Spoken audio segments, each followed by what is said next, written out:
Não é novidade para ninguém que o governo Lula e o ministro da Justiça, Ricardo Lewandowski, querem colocar as mãos no discurso sobre a segurança pública dos estados.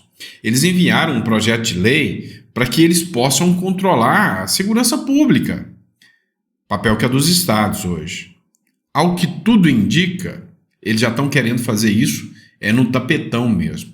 Hoje, um decreto foi assinado e a Força Nacional acaba de ir para a rua dos estados brasileiros. A gente vai entender um pouquinho sobre isso. Também vamos falar do William Vac, que deu uma lambada mesmo, uma lapada no governo Lula aqui sobre a sua ineficiência em relação ao que está acontecendo aí no meio ambiente. A gente vai discutir isso um pouquinho. Combinou? Vem comigo então, não esquece de se inscrever, curtir e compartilhar. Isso é muito importante, tá bom? Vamos lá. É o seguinte, matéria do R7. Lewandowski autoriza o uso da Força Nacional no Rio de Janeiro para preservar a ordem pública. O que acontece? Foi autorizado, mediante um decreto, o retorno da Força Nacional para ajudar no combate à violência do Rio de Janeiro. O Rio de Janeiro hoje que é alvo, assim, das piores críticas que você possa imaginar devido ao aumento desenfreado da violência no local, no estado.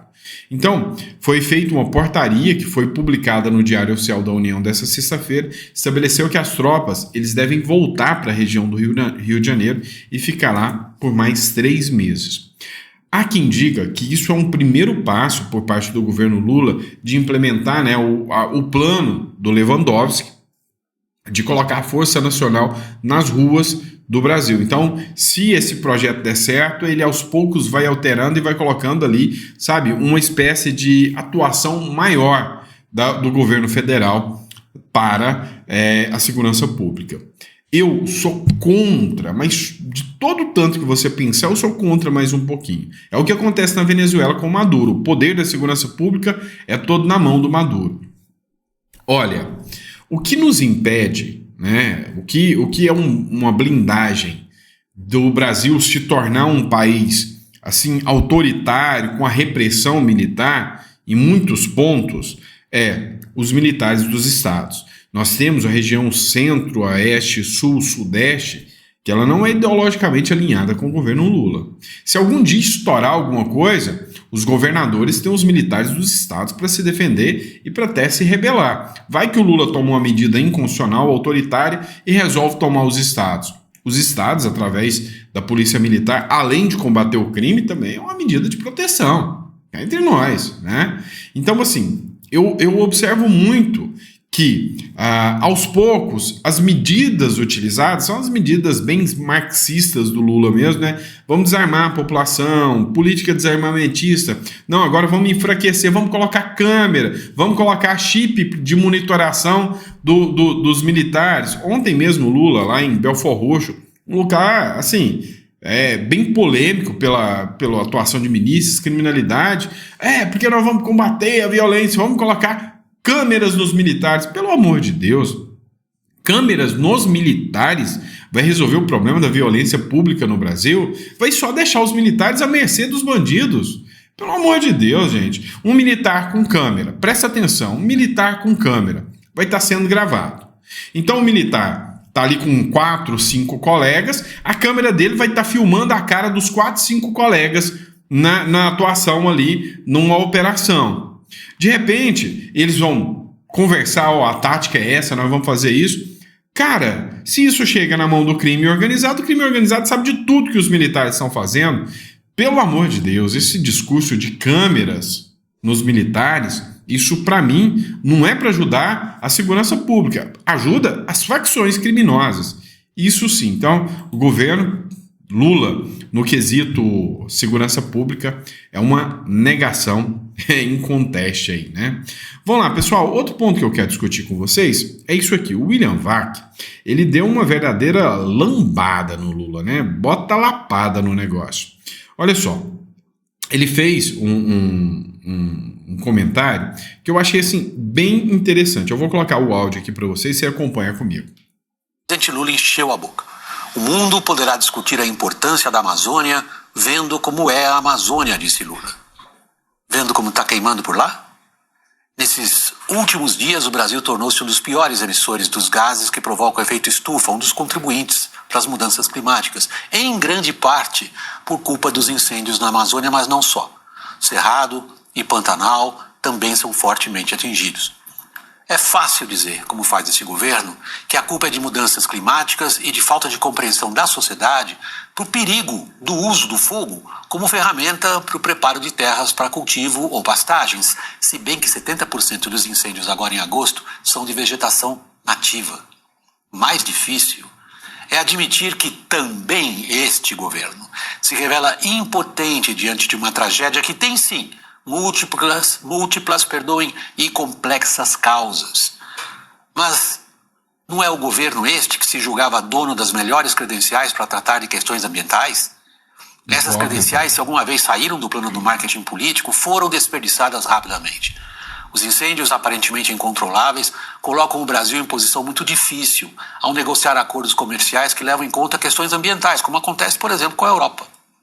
Projetam uma imagem extraordinariamente negativa do nosso país, que não consegue tomar conta direito sequer do que é seu. Agora, é discurso atrás de discurso, planos atrás de planos, muita reunião para falar de queimadas. Talvez o Planalto acredite que ainda consiga salvar algo de sua imagem em relação ao meio ambiente.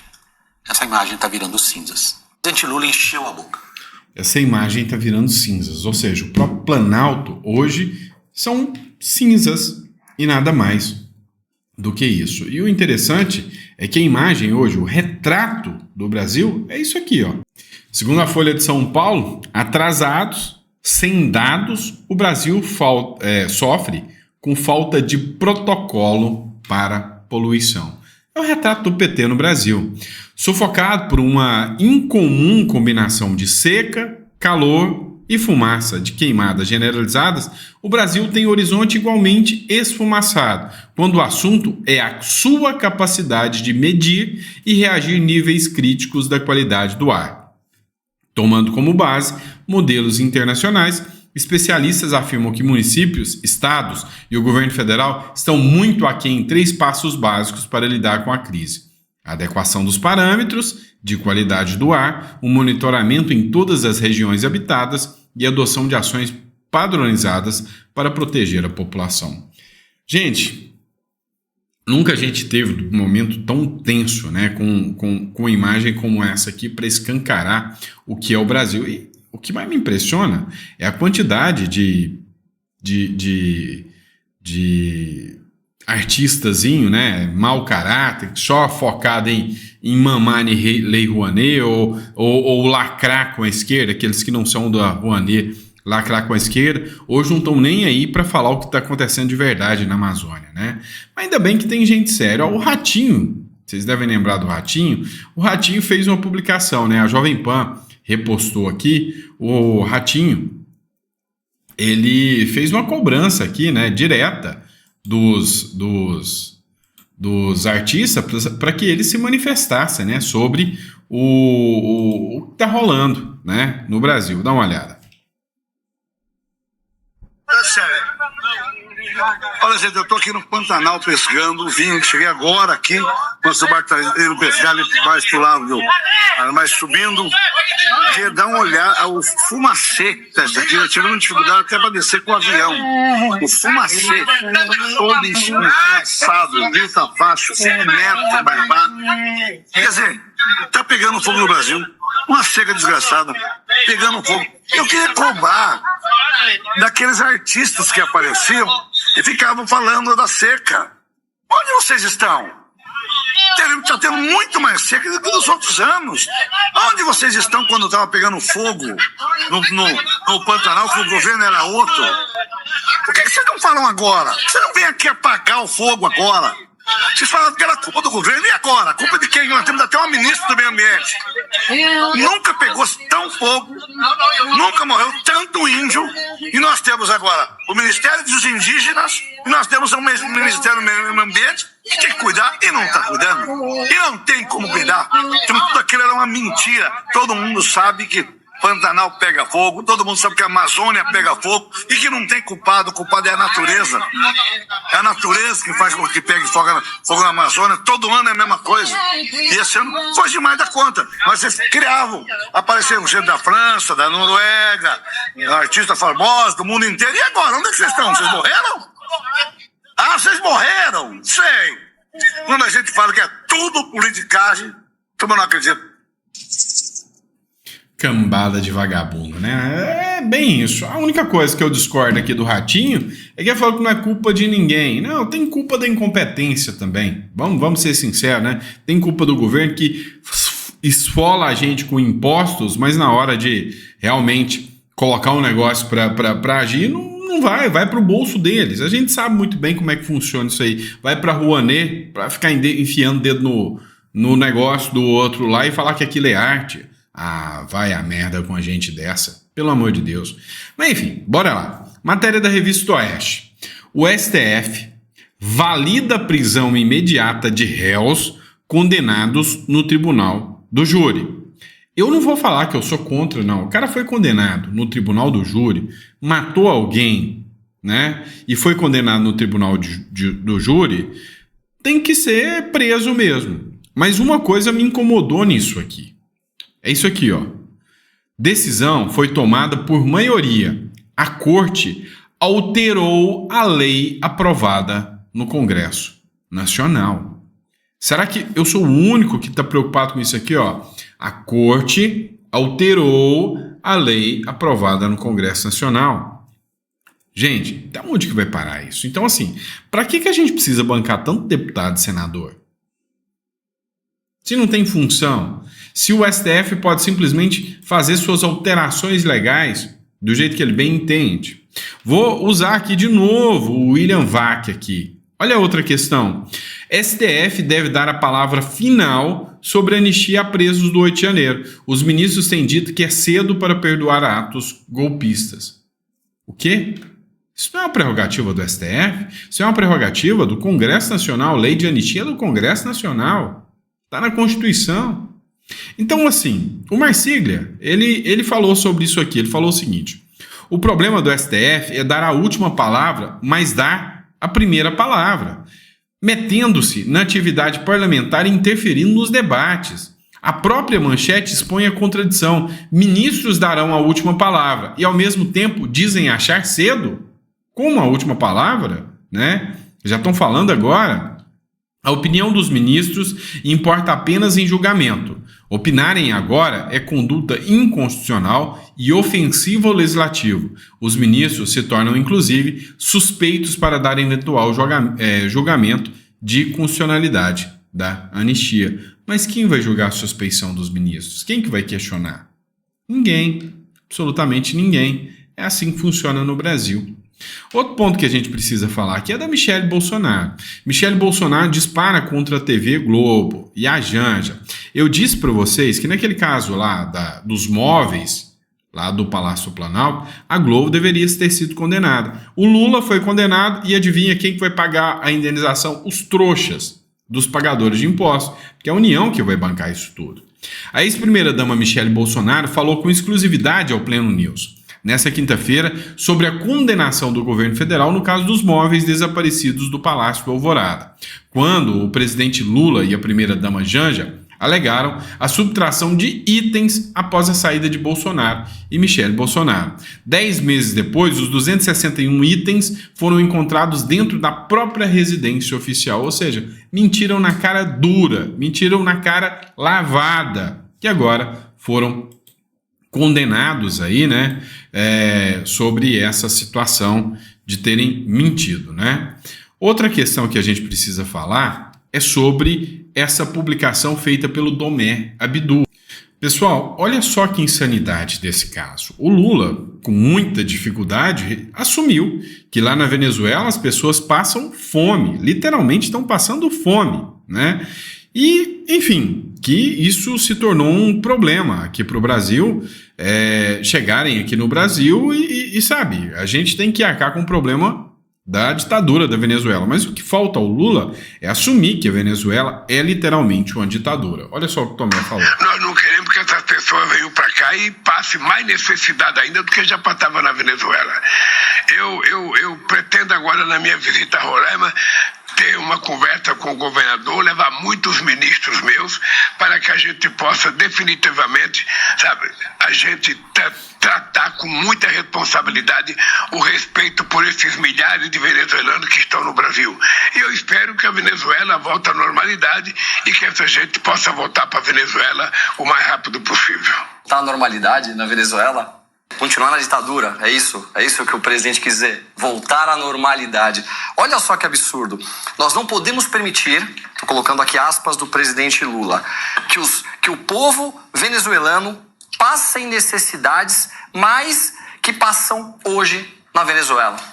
Se nós quiséssemos fazer alguma coisa pela Venezuela, a gente devia se posicionar de maneira clara e firme, dizendo que aquele país é um país ditatorial, que está escravizando o seu povo, gerando pobreza, gerando miséria, colocando as pessoas para estarem nas suas casas, morrendo de medo, que não tem mais liberdade de expressão. O que está começando a acontecer aqui no Brasil. Não receber esse ditador sanguinário aqui no Brasil, com um tapete vermelho, dando tapinha nas costas. Nós não queremos que essas pessoas venham para cá. Simples assim. Esse é o retrato do Brasil que nós temos hoje, né? E eu acho que o Tomé Abdu falou muito bem. Deixe seu comentário sobre o que falou o Tomé Abdu. Por fim, mas não menos importante, vamos falar de eleições, né? Olha só, saiu a divulgação agora da Paraná Pesquisas. Mais uma vez, a notícia não é boa para o Marçal. Todas as pesquisas estão levando a crer que o Marçal não vai para o segundo turno. Eu não acredito nessas pesquisas. Sinceramente, com todo mundo que eu converso, aposta no Marçal. A realidade dos fatos é que, sabe, não existe eleição justa no Brasil. As eleições não são unânimes, não são equitativas. Por exemplo, o Ricardo Nunes tem 60% do tempo de TV. Por que os outros não têm? Olha, não é para ser igual? Tinha que ser igual. Então, o sistema ele é todo construído para que o sistema permaneça no poder. Quem tem mais gente dentro do sistema, quem tem mais estrutura dentro do sistema, permanece com mais uso da estrutura e da máquina para continuar no sistema. É assim que o jogo funciona. Então, o cenário perfeito para o Ricardo Nunes, que está comemorando o Marçal fora, está quase falando, graças a Deus, o Boulos vem comigo, né? É o Ricardo Nunes, no 25%, o Boulos com 24% e o Marçal com 21%. Eu não acredito nesse resultado, tá? Eu não acredito mesmo, nenhuma dessas pesquisas. Mas a realidade dos fatos é que isso está gerando ali uma pressão muito grande entre, né, os candidatos. O Bolsonaro se posicionou, falou que até está com o Ricardo até no segundo turno, descartou por inteiro a hipótese de apoiar o Marçal. Isso deixou muita gente que queria o Marçal chateada. E o pior é, no evento que o Bolsonaro falou, ele falou num evento, né, onde estava o Temer, onde estava o Kassab, onde estava o Baleia Rossi, onde estava o Márcio França, né?